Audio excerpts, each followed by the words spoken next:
So guys, અત્યારે સંસદનું સત્ર જે છે એ ચાલી રહ્યું છે અને એમાં તમે જોયેલું હશે કે વારંવાર ડિસરપ્શન જોવા મળે છે, ભંગાણ જોવા મળે છે, ડખા જોવા મળે છે, લપ થતી હોય છે કે વિરોધ પક્ષ જે છે એ અવારનવાર જેમ તે વિરોધ ઉઠાઈ કરે અને એના કારણે પછી સત્તા પક્ષ જે છે એ કંઈ કામ કરી શકતા નથી. અને ઘણી બધી વાર તમે જોયેલો છે કે આવા બધા વિરોધ અને એ બધાના કારણે ઘણી બધી વાર સંસદનું સત્ર અથવા એની બેઠક જે છે એને મોકૂફ રાખવામાં આવતી હોય છે, એને ભંગ પાડવામાં આવતો હોય છે કે ભાઈ અત્યારે તો ડખા ચાલે છે, અત્યારે કાંઈ હેલ્ધી ડિસ્કશન નહીં થઈ શકે, વાતચીત ને એવું બધું નહીં થઈ શકે, એટલે અત્યારે કે બધું બંધ રાખો. આવું અવારનવાર થતું હોય છે અલગ અલગ મુદ્દા માટે.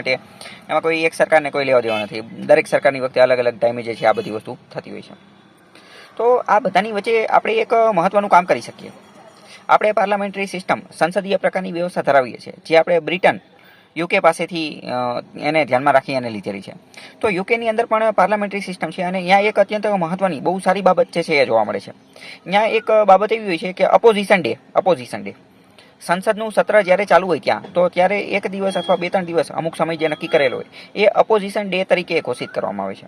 આ જે અપોઝિશન ડે જે છે એમાં એવી રીતની વસ્તુ હોય કે જે દિવસે અપોઝિશન ડે ઘોષિત કરેલો હોય એ દિવસનો એજન્ડા, એ દિવસનું ડિસ્કશનની લિસ્ટ, એ દિવસે કઈ કઈ બાબતોની ચર્ચા ને એ બધું કરવામાં આવશે, એ બધું નક્કી કોણ કરે? તો કે એ બધું નક્કી જે છે અપોઝિશન કરે, વિરોધ પક્ષ જે છે એ આ બધું જે છે એ નક્કી કરે. તો એક સારી બાબત કહેવાય. ભારતે પણ આની ઉપર જે છે એ વિચારવું જોઈએ. સેમ આવી રીતે એક બીજી વસ્તુ પણ જોવા મળે છે, શેડો કેબિનેટ.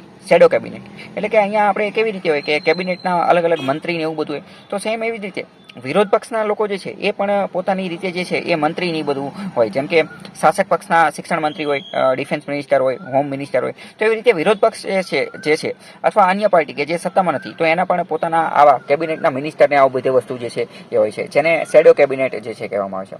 બાકી આ અપોઝિશન ડે એના વિશે તમારા શું વિચાર છે એ થોડા કમેન્ટની અંદર લખજો. અને અથવા અમુક વાર રિયલ એક્ઝામની અંદર કોઈ ક્વેશ્ચન પૂછાયેલો હોય તો એમાં પણ તમે વે ફોરવર્ડ તરીકે આ અપોઝિશન ડે જે છે એ લખી શકો છો. અને બીજું ઘણી બધી વાર આની રિલેટેડ જે છે એ ડાયરેક્ટ પણ ક્વેશ્ચન જે છે એ પૂછાઈ જતો હોય છે, કમ્પેરિઝનને ધ્યાનમાં રાખીને કે ભારત અને બ્રિટનની જે પાર્લામેન્ટરી સિસ્ટમ જે છે એને કમ્પેર કરો અથવા એને કોન્ટ્રાસ્ટ કરો, બંનેની વચ્ચેની સમાનતા અને એ લખો. તો એમાં તમે આ અપોઝિશન ડે અને શેડો કેબિનેટને એના વિશે જે છે એ લખી શકો છો.